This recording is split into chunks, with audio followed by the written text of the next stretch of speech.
दोस्तों आज class start करते हैं हम। क्वेश्चन नंबर 1 दिया गया है कि भारतीय राष्ट्रीय कांग्रेस के किस सत्र का मतलब है सेशन में, किस सेशन में जो है आपका वो पूर्ण स्वराज्य की घोषणा की गई थी। तो वो जो सेशन है आपका वो हुआ था दोस्तों 31 दिसंबर 1929 को, क्योंकि 1930 में सविनय अवज्ञा आंदोलन चल गया था, जिसकी वजह से आपका कांग्रेस का अधिवेशन नहीं हो पाया। तो पूर्ण स्वराज्य की मांग जो कब हुई थी, कराची, लाहौर, कोलकाता या नागपुर? तो इसका एग्जैक्ट आंसर आपका आएगा ऑप्शन नंबर बी, लाहौर अधिवेशन में 31 दिसंबर 1929 को। तो ये आपका लाहौर अधिवेशन में पूर्ण स्वराज्य की मांग हुई थी और 26 जनवरी 1930 को पूर्ण स्वराज्य दिवस मनाया गया था। क्वेश्चन नंबर 2, नमक कानून के उल्लंघन में, नमक कानून जो है गांधी जी ने तोड़ा था, उसका उल्लंघन किया था, तो कौन से आंदोलन की शुरुआत की थी, उसका नाम क्या था? तो जो है आपका महात्मा गांधी ने अपने साबरमती आश्रम से लेकर दांडी तक की पैदल यात्रा निकाली थी, जिसमें उसके साथ जो है उनके साथ उनके 78 समर्थक उनके साथ थे, और उन्होंने आपका नमक कानून तोड़कर एक नए आंदोलन की शुरुआत की थी। उसका नाम आपने बताना है।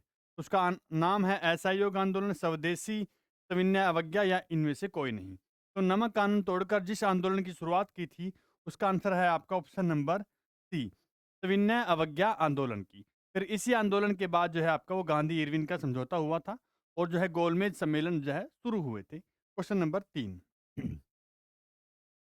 चोरा चोरी घटना, चोरी चोरा कांड जो है आपका वो गांधी जी ने, वो आपका 1922 में हुआ था, जो है कुछ पुलिस वालों की हत्या कर दी गई थी। तो यहाँ पर इस घटना के बाद गांधी जी ने कौन सा जो आंदोलन है वो बंद कर दिया था? सविनय अवज्ञा आंदोलन, खिलाफत आंदोलन, असहयोग या भारत छोड़ो आंदोलन? तो 1920 के अंदर असहयोग आंदोलन शुरुआत हुई थी, और उसके बाद 1922 में ये घटना हुई। तो असहयोग आंदोलन ऑप्शन नंबर सी जो है वो बंद कर दिया गया इस घटना के बाद। क्वेश्चन नंबर 4 है, महात्मा गांधी ने किस आंदोलन से भारतीय राजनीति में प्रवेश किया? आपको पता है कि जो महात्मा गांधी है पहले दक्षिण अफ्रीका गए हुए थे, उसके बाद वो 1915 में भारत आए, फिर 1917 में उन्होंने पहला आंदोलन शुरू किया था, जो कि सफल रहा था, और लोगों का जो विश्वास है वो महात्मा गांधी जी के ऊपर बन गया था।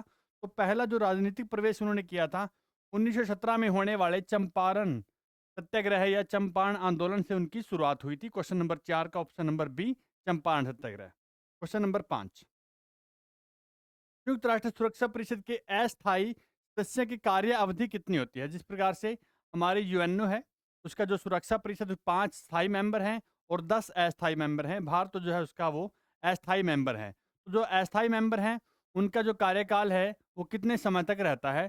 तो जो 10 अस्थायी सदस्य हैं, जिनमें से भारत एक एक है, वो रहता है 1 2 3 6। कौन सी में रहता है? तो अस्थायी की होती है ऑप्शन नंबर बी। अस्थायी सदस्य जो है आपका वो 2 वर्ष के लिए चुने जाते हैं। क्वेश्चन नंबर 6, निम्नलिखित में से कौन सा भारत सरकार का अंग नहीं है? 3 दिए गए हैं, विधायिका, कार्यपालिका, न्यायपालिका और मीडिया। इन चारों में से कौन सा एक ऐसा अंग है जो भारतीय सरकार का अंग नहीं है? विधायिका वो है जो कानून बनाती है, कार्यपालिका वो है जो कानून लागू करती है, न्यायपालिका वो है जो उन्हीं कानूनों की रक्षा करती है। तो जो है आपका विधायिका, कार्यपालिका और न्यायपालिका में जो है वो सरकार के अंग हैं। ऑप्शन नंबर डी आएगा, मीडिया। इसको सरकार की कुर्सी का चौथा स्तंभ जरूर कहा जाता है, लेकिन ये सरकार का अंग जो है नहीं होता है। क्वेश्चन नंबर 7, राजस्थान पहला राज्य है जिसने स्थानीय स्वशासन शुरू किया, मंडल प्रणाली प्रारंभ की, चेयरपर्सन के लिए प्रत्यक्ष निर्वाचन किया, या चेयरपर्सन का अप्रत्यक्ष निर्वाचन किया? तो जो राजस्थान है, 2 अक्टूबर 1959 को जो है पहला, राजस्थान के नागौर जिले के अंदर जो है सबसे पहले स्थानीय स्वशासन की शुरुआत हुई थी राजस्थान के अंदर। क्वेश्चन नंबर 7 का आएगा ऑप्शन नंबर ए। तो क्वेश्चन नंबर 7 को ऑप्शन नंबर ए आता है, स्थानीय स्वशासन की शुरुआत सबसे पहले राजस्थान में हुई थी। दूसरे स्थान की बात करें तो वो आंध्र प्रदेश है। क्वेश्चन नंबर 8 पर चलते हैं, निम्न में से कौन सी भाषा भारतीय संविधान की 8वीं अनुसूची में उल्लेखित नहीं है? भारत की जो 8वीं अनुसूची है उसके अंदर टोटल जो है 22 भाषाएं हैं। पहले 14, फिर 15, फिर 18, फिर 22 हुई। टोटल इस समय 22 भाषाएं हैं, और चारों में से कौन सी भाषा ऐसी है जो उन भाषाओं में शामिल नहीं है? संस्कृत, सिंधी, अंग्रेजी या नेपाली? तो इसका एग्जैक्ट आंसर आपका आएगा, वो आएगा अंग्रेजी। जो अंग्रेजी है वो उन 22 भाषाओं में शामिल नहीं है। 22 भाषाओं में शामिल ना होने के बावजूद भी नागालैंड एक ऐसा एकमात्र राज्य है जिसकी राजकीय भाषा अंग्रेजी है। क्वेश्चन नंबर 9, मानचित्र बनाने के विज्ञान को क्या कहते हैं? कार्टोग्राफी, जियोग्राफी, टोपोलॉजी या जियोलॉजी? दुनिया का पहला मानचित्र जो है अनेक्जीमेंडर ने बनवाया था। पहला जो है आपका ग्लोब जो है मार्टिन बेहम ने बनाया था। जो मानचित्र बनाने की ये कला है, इस विज्ञान को क्या कहते हैं?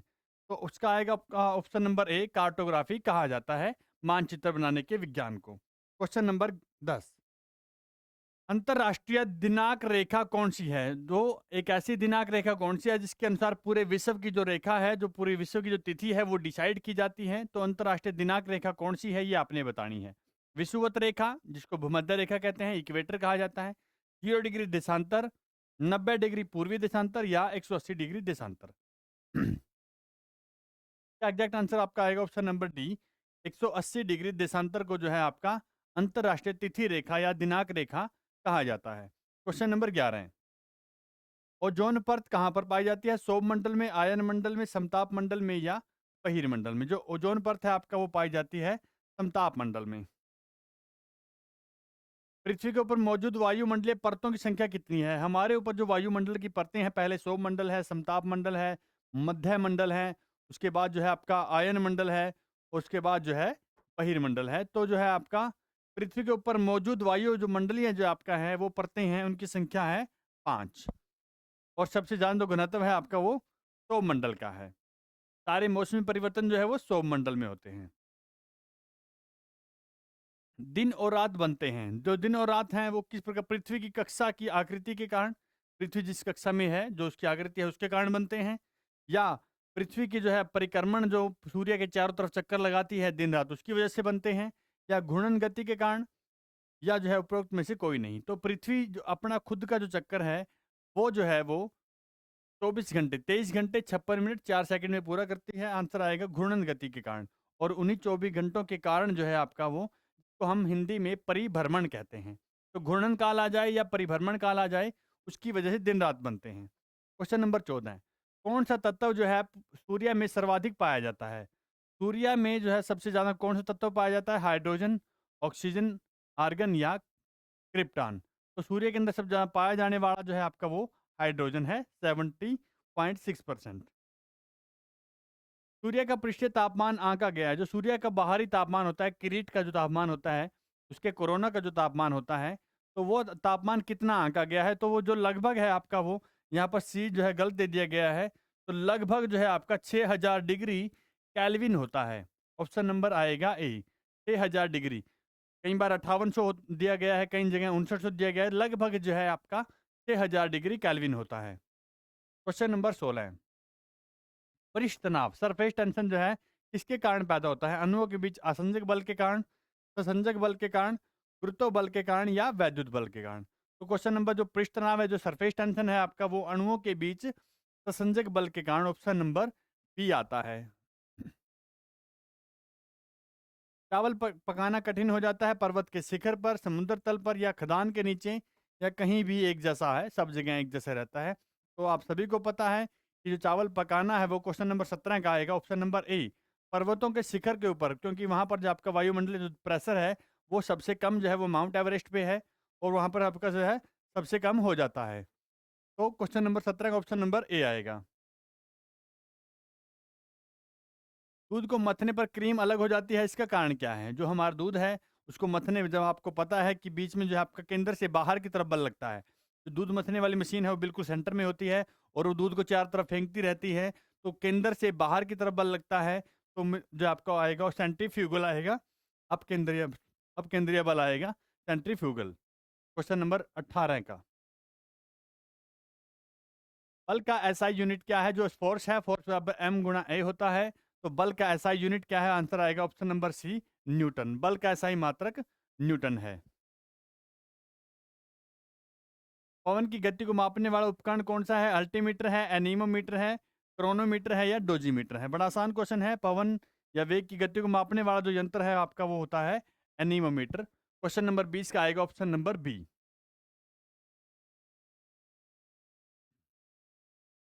गोबर गैस का मुख्य घटक क्या है? प्रोपेन, ब्यूटेन, मीथेन या एथिलीन?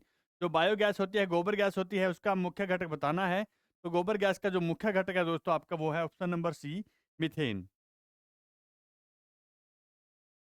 कैंसर के उपचार के लिए प्रयुक्त उत्कृष्ट गैस कौन सी है? आपने बतानी है कि कौन सी उत्कृष्ट गैस ऐसी है जो कैंसर के उपचार के लिए होती है, हीलियम, आर्गन, क्रिप्टॉन या रेडोन। तो क्वेश्चन नंबर 22 का आपका आएगा ऑप्शन नंबर डी, रेडोन।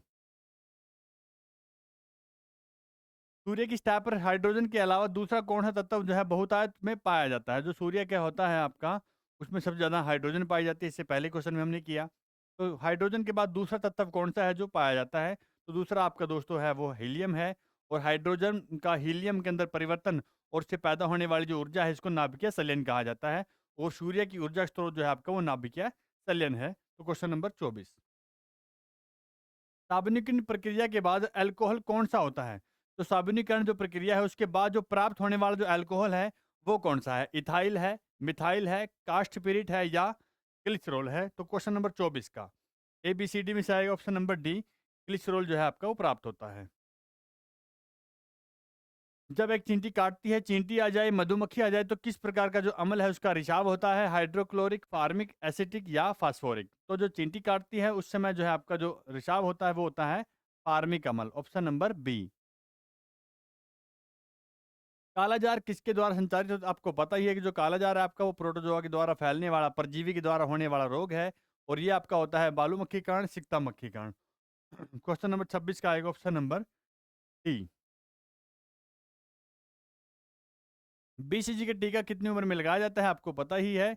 तो ये 3 उम्र के भीतर लगाते हैं, 10 वर्ष के बच्चे को लगाते हैं, नवजात को लगाया जाता है या 15 दिनों के भीतर लगाया जाता है। तो भारत के अंदर जो प्रणाली है, जब भी बच्चे का जन्म होता है तभी जो है उसको बीसीजी का टीका लगा दिया जाता है। तो बीसीजी का टीका लगता है नवजात को। डीएनए संरचना का सही मॉडल किसने दिया? जैकब मोनेड ने, वाटसन क्रिक ने, एचडी खुराना ने या बाल्टीमोर और टिमो ने? तो जो डीएनए है, डीएनए पाया जाता है आपका न्यूक्लियस के अंदर, कोशिका का जो बिल्कुल। तो डीएनए की जो संरचना है उसका सही मॉडल किसने दिया है? आंसर आएगा ऑप्शन नंबर बी, वाटसन और क्रिक ने इसका जो है दिया है। अनुवांशिकता की नियम या अनुवांशिकता का जनक, जेनेटिक जो है फादर ऑफ जेनेटिक्स किसे कहा जाता है? अनुवांशिकता का नियम किसने दिया? बड़ा आसान क्वेश्चन है, क्रेगर जॉन मेंडल ने, option number A. GK science का आज आखिरी क्वेश्चन है, रेड डाटा बुक में निम्नलिखित में से कौन सा डाटा पाया जाता है? सभी वनस्पति प्रजातियों का, सभी जंतु प्रजातियों का, सभी विलुप्त प्राय प्रजातियों का या सभी दुर्लभ प्रजातियों का? तो जो रेड डाटा बुक है आपका उसके अंदर पाया जाता है ऐसी प्रजातियां या तो जो विलुप्त हो चुकी हैं या विलुप्त होने की जो कगार पर हैं, उनको बचाने के लिए डाटा इकट्ठा किया जाता है। और उस डाटा को जिसमें लिखा जाता है दोस्तों वो है आपका रेड डाटा बुक। तो क्वेश्चन नंबर 30 का आएगा ऑप्शन नंबर सी, सभी विलुप्त प्राय प्रजातियां ऐसी जो विलुप्त हो चुकी हैं या जो है आपका विलुप्त होने की कगार पर हैं। इसके बाद हम करते हैं आपका रीजनिंग और मैथ करते हैं। तो आज के लिए आपका जो है बहुत बहुत हम आपसे जो है क्षमा के प्रार्थी हैं कि जो है हमारे ऑनलाइन जो है हम इसको ठीक नहीं कर पा रहे हैं और इसकी वजह से डेली हमारा गड़बड़ हो रही है। तो धन्यवाद दोस्तों, अभी मैथ और रीजनिंग क्लास करते हैं।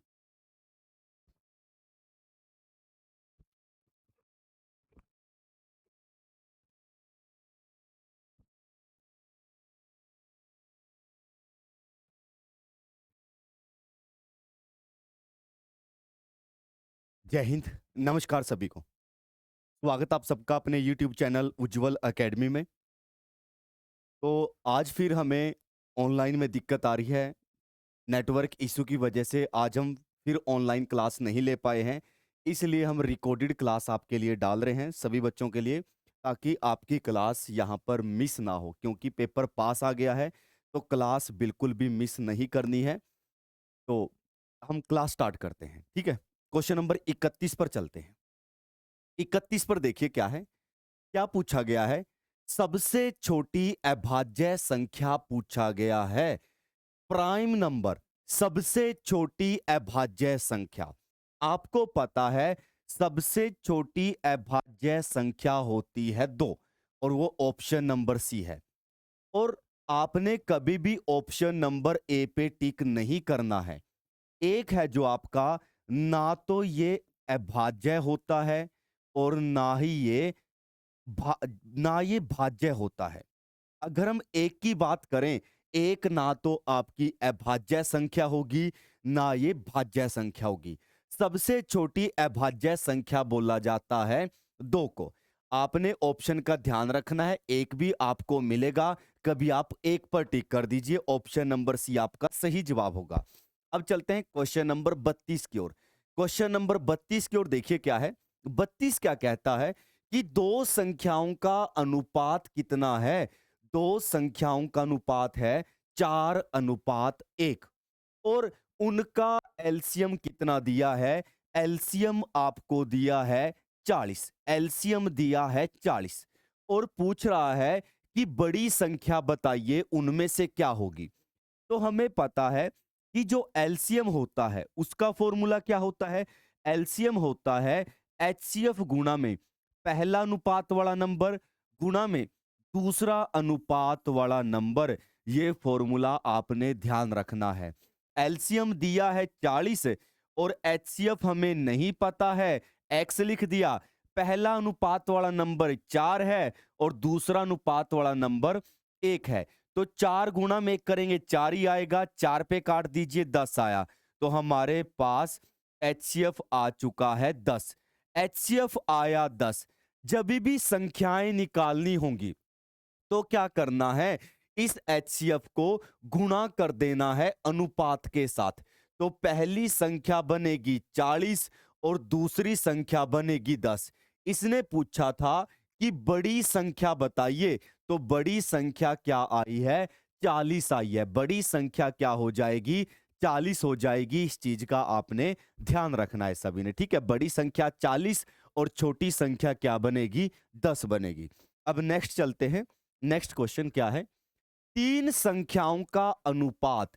कोई तीन संख्याएं दी हैं और उन तीनों का अनुपात कितना है, 4:1:5 अनुपात हमें दिया है और बोल रहा है कि सबसे बड़ी संख्या 200 है। सबसे बड़ी संख्या कितनी है, 200। और यहां देखियो, यहां पर सबसे बड़ी संख्या क्या है, 5 है। लेकिन ये बोल रहा है कि ये 5 नहीं, सबसे बड़ी संख्या कितनी है, 200। इसका मतलब जो यहां पर 5 दिया है ये किसके बराबर है, 200 के बराबर है। जो यहां पर बड़ी संख्या आपको 5 दिख रही है ये 200 के बराबर दी है। 5 पर काटिए, 5 एकम 5, 5 पे काटेंगे 40। तो एक किसके बराबर आया, एक का मान आ गया 40। क्या पूछ रहा है, सभी संख्याओं का योग पूछ रहा है। अगर मैं सबको जोड़ूं, इनको जोड़ कितना बनता है, 10। अब एक का मान आ गया है 40, तो 10 का मान निकालेंगे तो 10 से गुणा कर दीजिए। 10 गुणा 40 गुणा में 10 कितना हो जाएगा, 400। सभी का जोड़ बन जाएगा 400। Option number D. Option number D आपका सभी का सही जवाब है। और जो पहली बार हमारे साथ जुड़े हैं, जो आज ही वीडियो को देख रहे हैं, वो चैनल को सब्सक्राइब कर लीजिएगा, ज्यादा से ज्यादा शेयर कीजिएगा। लाइव क्लास 6:30 बजे स्टार्ट हो जाती है, लेकिन नेटवर्क इशू की वजह से आज हम रिकॉर्ड क्लास आपके लिए डाल रहे हैं ताकि आपकी क्लास मिस ना हो, ठीक है। अब नेक्स्ट चलते हैं, क्वेश्चन नंबर 34 की ओर बढ़ते हैं। क्वेश्चन नंबर 34 क्या है, ए बी सी एक काम को 10 दिनों में कर सकते हैं और दूसरी तरफ है बी और सी, ये दोनों 15 दिनों में काम को कर सकते हैं। कहने की बात यह है कि काम करने वाले एक तो कौन है, ए बी सी। एक जगह तो ये तीनों काम कर रहे हैं। जब ये तीनों काम करते हैं तो काम होता है 10 दिन में। लेकिन जब बी और सी दोनों काम करते हैं तो काम होता है 15 दिन में, ठीक है। क्वेश्चन में यही दिया है। क्या दिया है, ए बी सी तीनों काम करते हैं तो काम होता है 10 दिन में। बी और सी जब ये दो काम करते हैं काम होता है 15 दिन में। अब टोटल काम यहां पर आता है कुल काम। कुल काम क्या होता है, इनका एलसीएम 15 और 10 का एलसीएम हो जाएगा 30, यानी कि टोटल काम कितना बना, 30। ये 30 काम इसने 10 दिन में कर दिया। इसका मतलब प्रतिदिन 3 काम करता है। ये 30 काम इसने 15 दिन में कर दिया, 15 दूनी 30। इसका मतलब ये दोनों एक दिन में 2 काम करते हैं, ठीक है। अगर मैं इन तीनों के काम से, ये तीनों एक दिन में कितना काम करते हैं, 3 काम करते हैं। अगर मैं इन तीनों के काम से बी और सी का काम हटा दूं, इन तीन तो ये तीनों एक दिन में 3 करते हैं और अगर मैं बी और सी का काम हटा दूं, यानी कि ये एक काम कौन करता है, एक दिन में एक काम कौन करता है, ए करता है।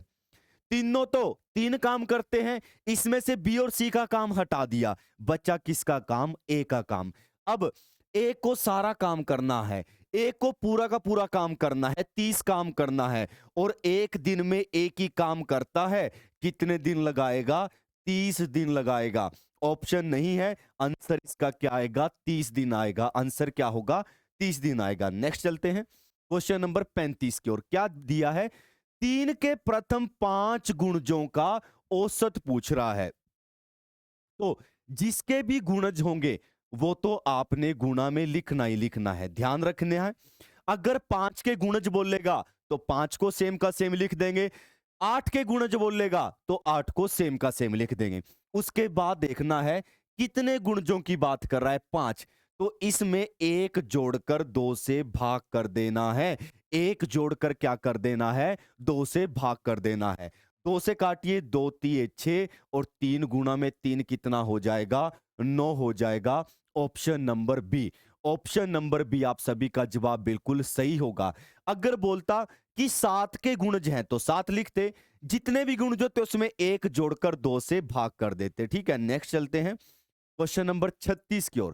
क्वेश्चन नंबर 36 देखिए क्या है, ए तथा बी उनकी वर्तमान आयु का अनुपात कितना है, 4:5। तो अनुपात हटाइए, ए की वर्तमान उम्र है 4x और बी की वर्तमान उम्र है 5x। ए कितने साल का है, 4x साल का है, और बी कितने साल का हो गया, 5x साल का। 5 साल बाद, 5 साल बाद क्या होगा, 5 साल बाद मेरी भी उम्र 5 बढ़ेगी, आपकी उम्र भी 5 बढ़ जाएगी।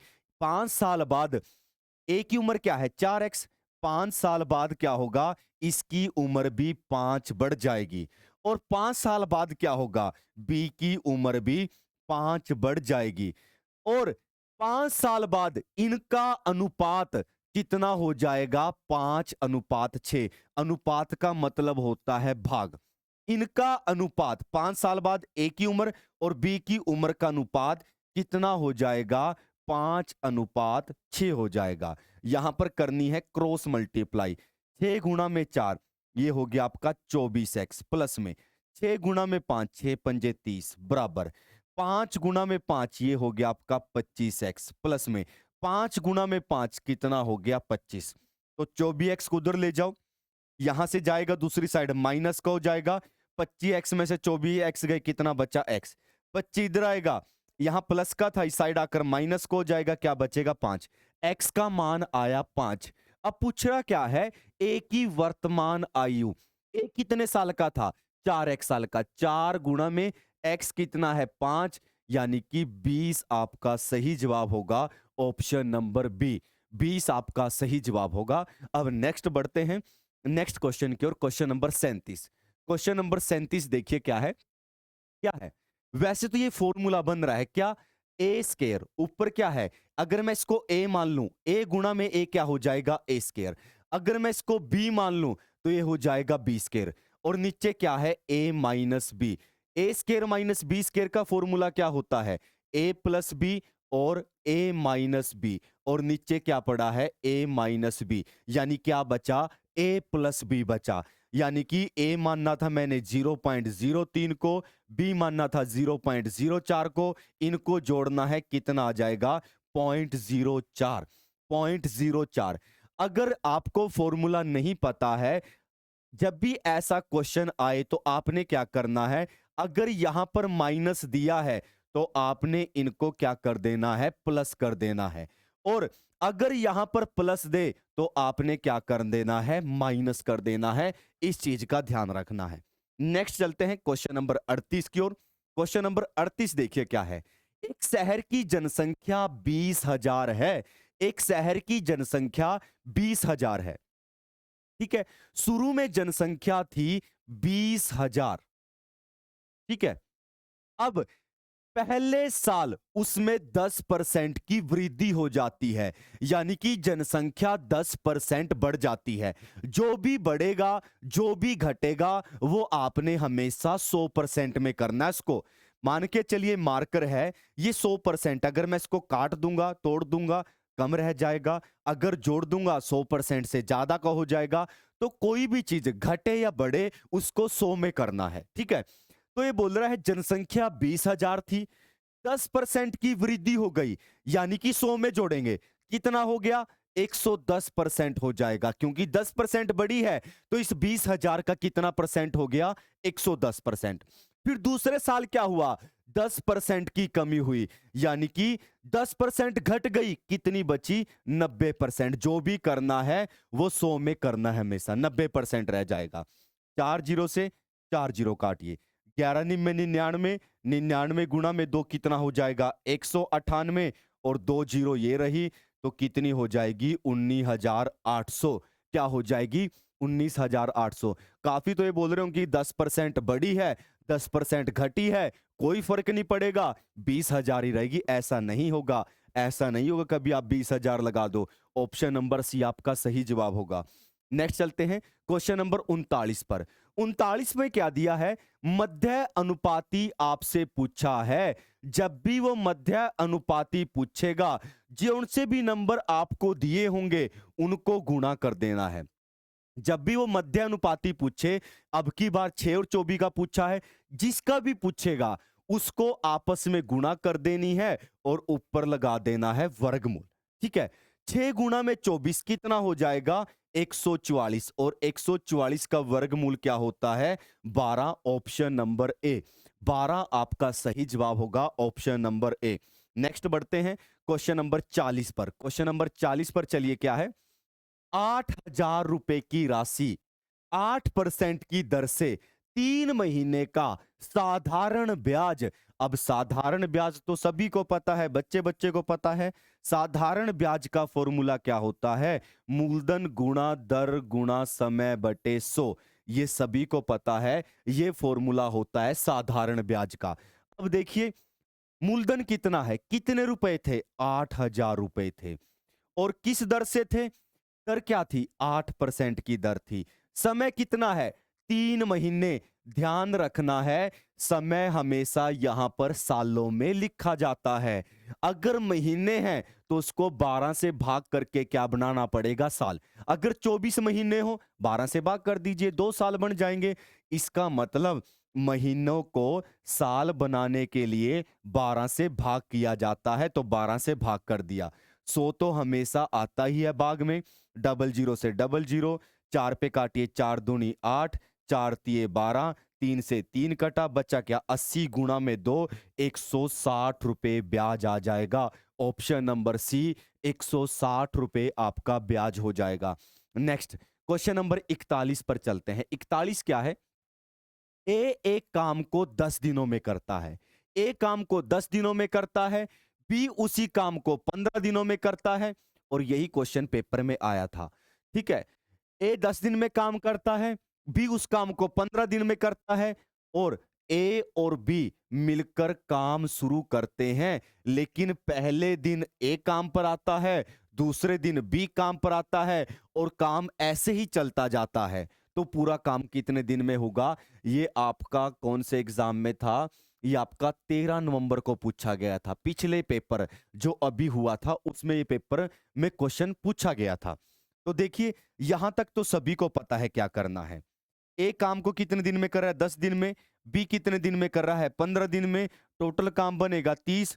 एक दिन में 3 काम, एक दिन में 2 काम, ये सभी को पता है, इतना सभी ने कर लिया है, ठीक है। यहां तक तो सभी ने कर लिया है। ए काम करता है 10 दिन में, बी काम करता है 15 दिन में, इनका एलसीएम हुआ 30। 10 दिन में करता है तो यानी कि एक दिन में 3 काम, 15 दूनी 30, एक दिन में 2 काम। अब ये काम कैसे कर रहे हैं, काम देखिए कैसे कर रहे हैं। पहले दिन आता है ए काम पर, पहले दिन आया ए काम पर, ए काम पर आएगा तो उसकी तो कैपेसिटी सिर्फ 3 की है, 3 से ज्यादा काम नहीं करेगा, ना 3 से कम करेगा। अगर एक काम पर आएगा वो 3 काम करके जाएगा।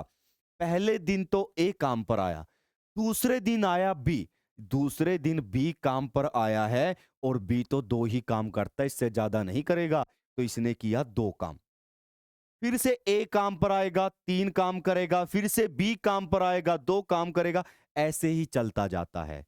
तो देखिए ये 5 काम होता है 2 दिन के अंदर, फिर से 5 काम होगा 2 दिन के अंदर, यानी कि 5 काम होने में 2 दिन लगते हैं।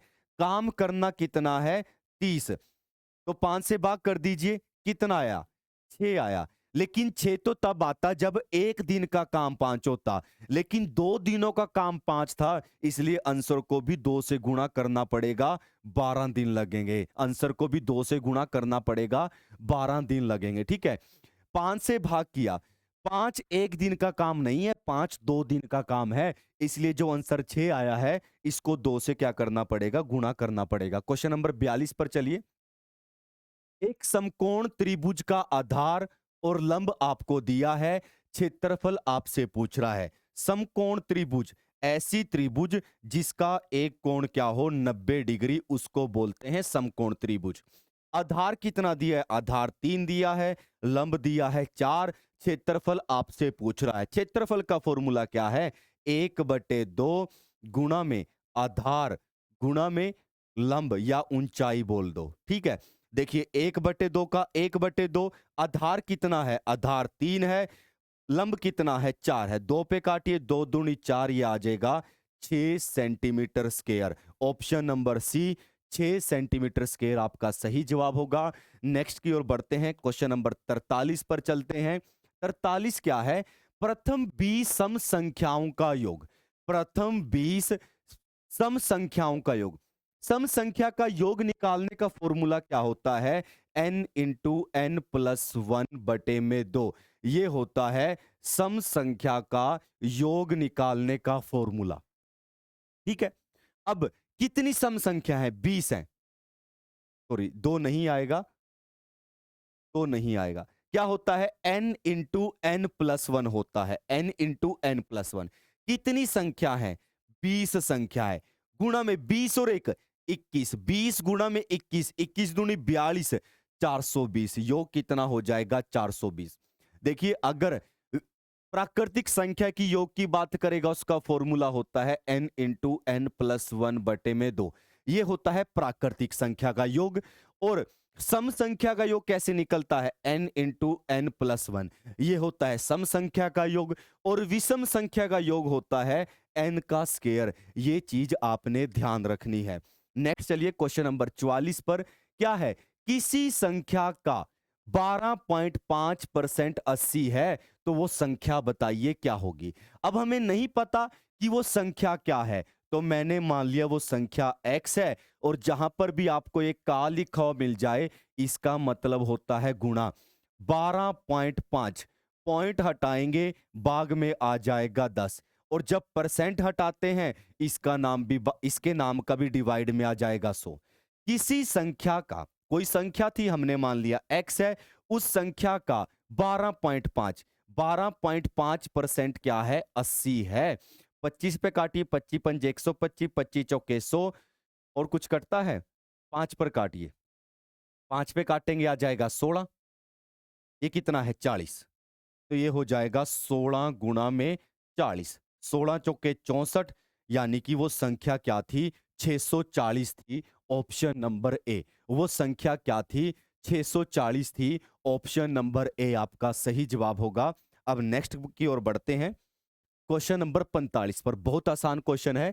त्रिभुज के सभी कोणों का योग। त्रिभुज के सभी कोणों का योग आपसे पूछ रहा है। त्रिभुज क्या होती है? त्रिभुज जिसकी 3 भुजाएं हों, जिसकी 3 भुजाएं हों, उसको बोला जाता है त्रिभुज।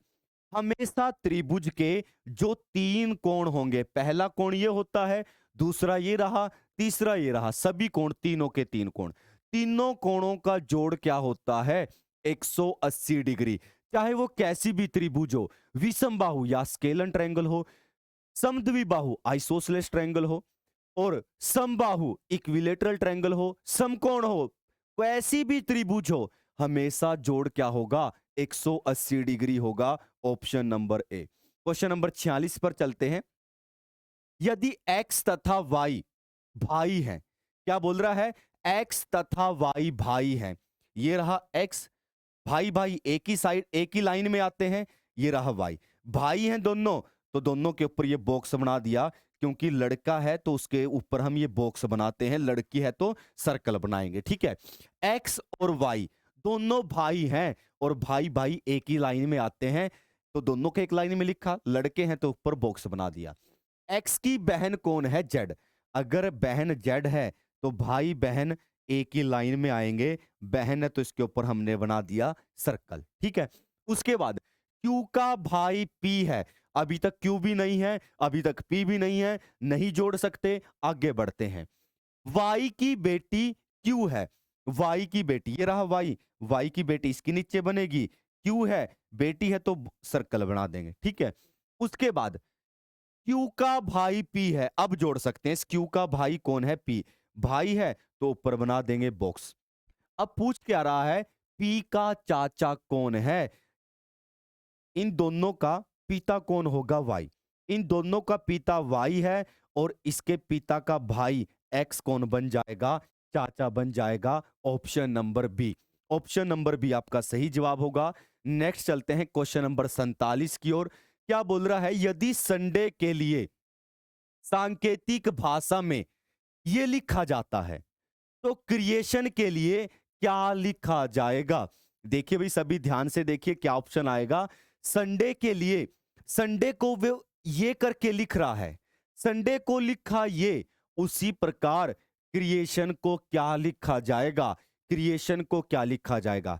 देखिए इसने संडे को कैसे लिखा है, पीछे से लिखना शुरू किया, पहले वाई, फिर ए लिखा, फिर डी लिखा, एन यू एस, पीछे से लिखना शुरू किया।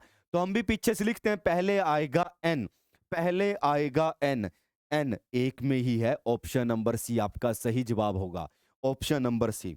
नेक्स्ट चलिए क्वेश्चन नंबर 48 पर। क्वेश्चन नंबर 48 देखिए क्या है। नीचे दी गई श्रृंखला में प्रश्न चिन्ह के स्थान पर कौन सी संख्या आएगी? सीरीज का क्वेश्चन है, पहले दिया है 7, फिर है 11, फिर है 18 और फिर 29, आगे है क्वेश्चन मार्क और फिर है आपका 76। पूछ रहा है कि क्वेश्चन मार्क की जगह पर कौन सी संख्या आएगी। तो देखिए इसने क्या किया है, कैसे लिखा है।